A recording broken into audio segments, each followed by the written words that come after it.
Satyam and Sarovar YouTube channel को subscribe कर लीजिए और बेल आइकन जरूर दबाइए ताकि आपको हर रोज़ नई वीडियो मिल सके।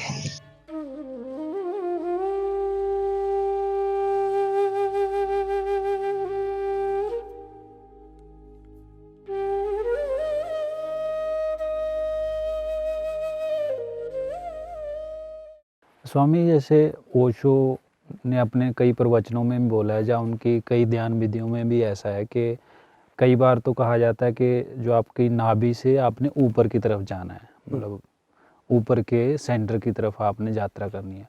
और कई बार होता है कि आपने ऊपर से अपने हृदय में आना है और हृदय से फिर आपने नाभि में जाना है। तो इसमें कन्फ्यूज़न लगती है, तो इसके बारे में बताएं कुछ। हाँ, ओशो की पद्धति में बहुत सारे मेडिटेशन शुरुआती दौर के और बीच में भी कुछ इस तरह के हैं, जिसमें वो कहते हैं कि माइंड से हृदय पर आओ, हृदय से नाभि पर आओ। इसका मतलब ये है कि हम माइंड में, आज का मनुष्य माइंड में ज़्यादा एग्जिस्ट करता है। उसकी जीवन की जो ऊर्जा है, जो कई तलों में होनी चाहिए समान रूप से बटी हुई, क्योंकि उस मनुष्य के अंदर कई तल हैं, नहीं, उसकी ज़्यादातर ऊर्जा माइंड में एग्जिस्ट कर रही है। इस वजह से कर रही है कि समाज का स्ट्रक्चर ही ऐसा हो गया है, काम का इतना दबाव हो गया है, प्रेशर हो गया है, तो माइंड में एग्जिस्ट कर रही है।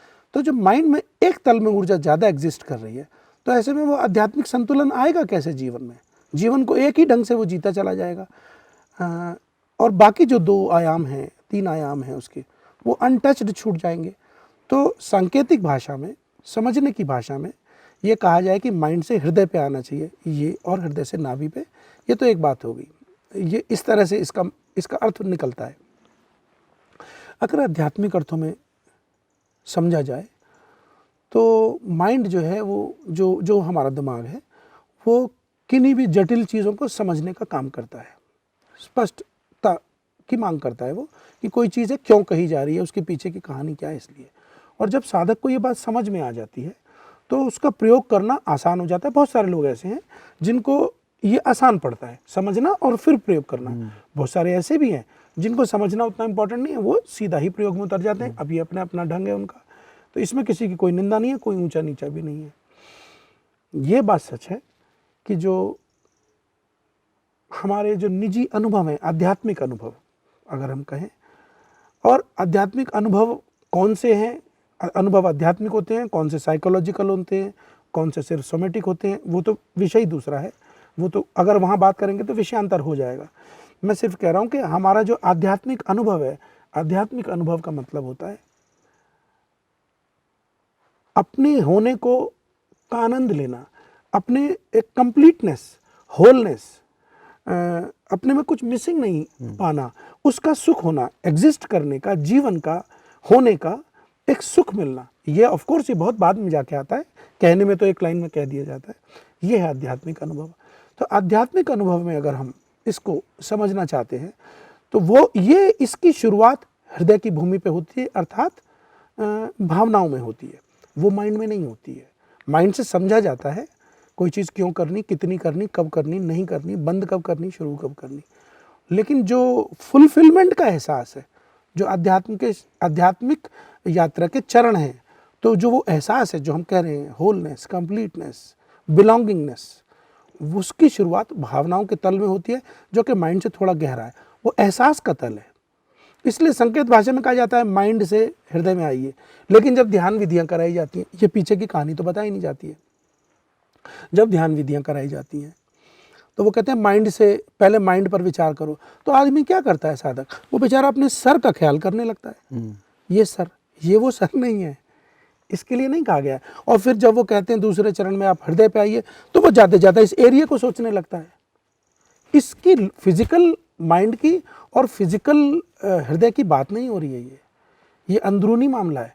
तो आप माइंड में विचार करें तो आप विचारों के तल में हैं तो माइंड पर हैं, और हृदय के तल पे जाइए तो आप एहसास कर रहे हैं सिर्फ अपने होने का, बैठने का, हवा का, दाब का, शरीर का, ये एहसास का तल आ गया। लेकिन साधक यहीं पे लगने लगता है। फिर वो कहते हैं नाभि पे जाओ, तो वो नाभि का मतलब है कि वो यहाँ बेली में सोचने लगता है। तो वो एक वो संकेत है। बेली का मतलब होता है अपने कर्म को, अपने एक्शन को, इसको संभालना। हम अगर अपने कर्म को और एक्शन को बिल्कुल शुद्धता से करने लगते हैं, जिम्मेदारी से करने लगते हैं, तो आप बेली में आने लगे। फिर आप जब कभी ध्यान देंगे बेली में, आप पाएंगे कि एक अलग तरह की गुणवत्ता और आपका एक अलग तरह का होना आपको महसूस होगा। उसका एहसास जनरली आपको इस एरिया में ही होगा, ये बात भी सच है। जब आप भावनाओं का एहसास करेंगे तो होगा इसी एरिया में, ये सच है। और माइंड का ख्याल करके सोचेंगे तो आपको यहीं पे महसूस होगा, क्योंकि एक्टिविटी इसी ब्रेन में है, इसी क्रेनियम में है, इसी हिस्से में है। और हृदय का एहसास लगभग यहीं पर होता है, क्योंकि यहाँ ज़्यादा फ्लो होता है ऊर्जा का। उसका अनाहत चक्र काफ़ी बड़ा चक्र भी है ये जो है, और इसका फ्लो भी यहीं पर होता है। बहुत सारे कारण हैं इसमें, बहुत ही सारे, उसको सबको दिमाग से समझा नहीं जा सकता है। ये एक मिस्टीरियस फिनोमेना है।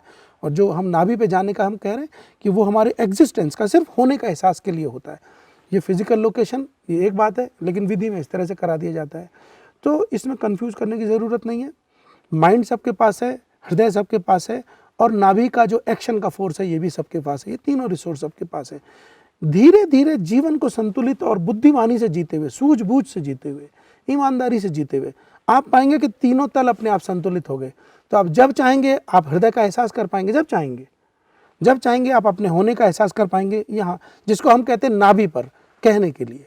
ऐसा नहीं कि आप चल रहे हैं तो आप लगातार नाभि पे ध्यान रख रहे हैं, आप खा रहे हैं तो नाभि पे ध्यान रख रहे हैं। इससे नहीं होने वाला है, सालों साल इससे नहीं होने वाला है।